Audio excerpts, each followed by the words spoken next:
Coach, just your initial thoughts on the day. I know you'd have liked to go 2-0, but have to be proud of being able to come back and beat Westminster to end the day.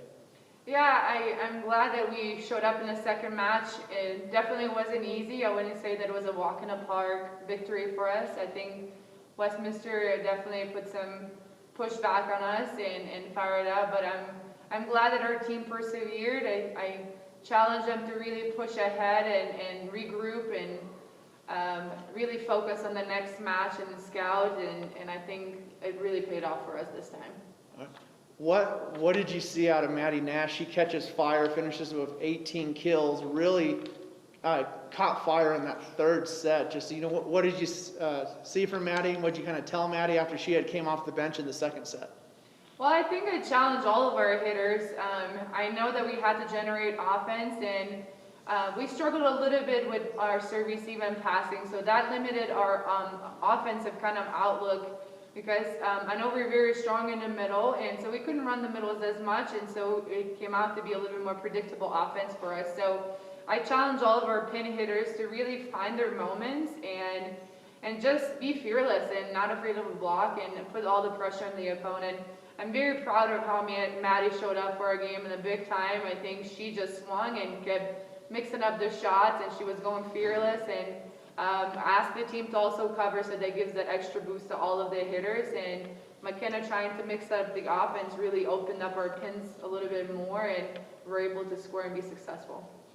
You mentioned kind of challenging the team. So after we dropped that first set to Westminster, you go on and win the final three. What do you think was kind of the difference at that point? What changed after Westminster had taken set one?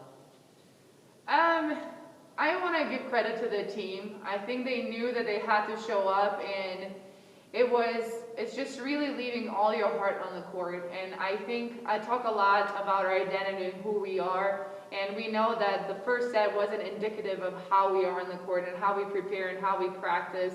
And I think they see that. It's just the way of finding it and generating and having the confidence to do so. So I think it's just the team having one team mindset of we're in it together and we're going to go get it. And so I think that's what really made a difference for us. All right. I thought Cameron Lopez was great in the back row for you, and also at the service line. I think she had about 4 or 5 aces. She was 5th in the RMAC in aces a season ago. What did her serve, kind of do to Westminster, do you think, that, really let Cam get into a rhythm and string some runs together for you? Yeah, I think, I mean, Cam definitely was Cam's serving was a momentum changer for us.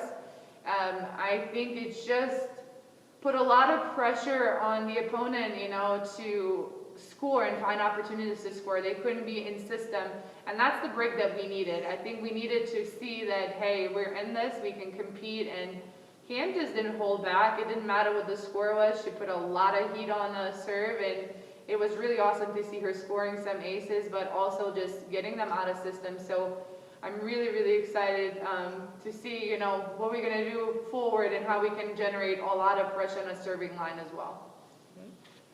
Going back to our first match of the day against Black Hills, it was kind of the polar opposite. We came out, very fast. I think we led by as many as 11 points in that first set against Black Hills, and then just weren't able to really duplicate that over the final 3 sets. What, from your perspective, did you see in the Black Hills match? What kind of changed after that set 1 victory? I think that's what's such a deceitful thing about RMAC. I think that a lot of the teams can really compete any day, and besides any kind of rankings, you can see the top, bottom team, whatever it is, maybe you're in the middle.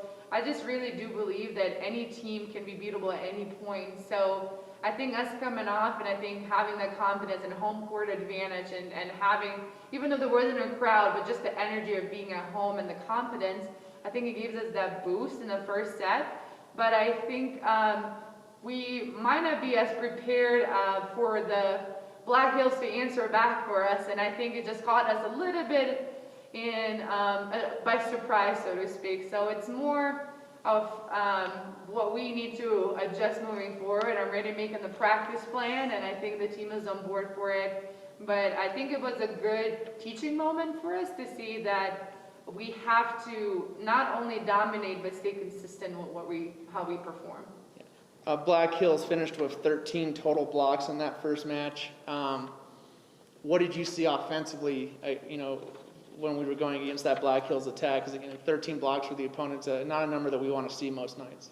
Absolutely, and I think that again goes back to our struggle tonight with our ball control, and I think the service even, it just again gave it a little bit more of predictable look offensively. It just limited our offense, and I think, I have to give credit to Black Hills for being disciplined and just really, closing up the block and giving us a lot of challenge on that. So, yeah, I already have a plan of how we're going to work around that moving forward, but definitely, I think we want to show up and not realize that we don't have to fear a block. We can really work around that.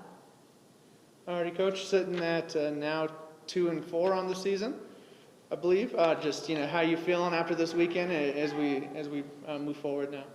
Yeah, we have, right now we're preparing going on the road. I think for the next couple of weeks, we have a single match ahead of us that's away, and then also we have a pod, which is a long trip for us.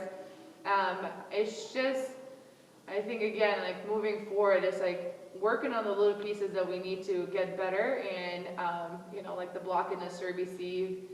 But I'm excited.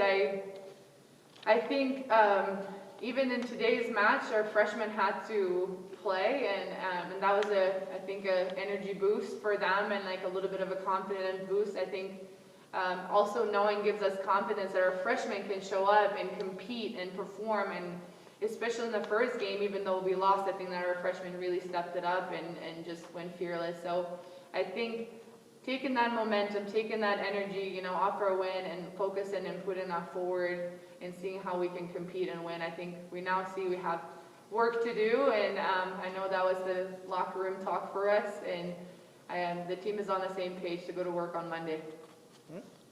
Coach, it seemed to me that when you were aggressive, you were better than when you were conservative on the floor. Is that safe to say? Something we should look for all year is that you're going to push your team to, if they're going to make mistakes, you want to make them move them forward and not move them backwards. Is that safe to say? Yeah, I totally agree with that.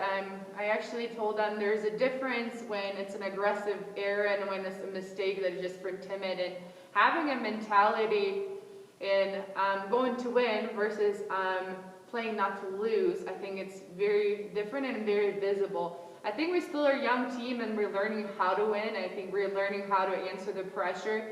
But I hope that tonight and from the games in the past, that we start really clicking and seeing that we can be a threat. We can come together, but again, it's just about taking that risk and not being afraid and being fearless. And I think that's going to be definitely part of our identity moving forward. All right. Thanks, Coach.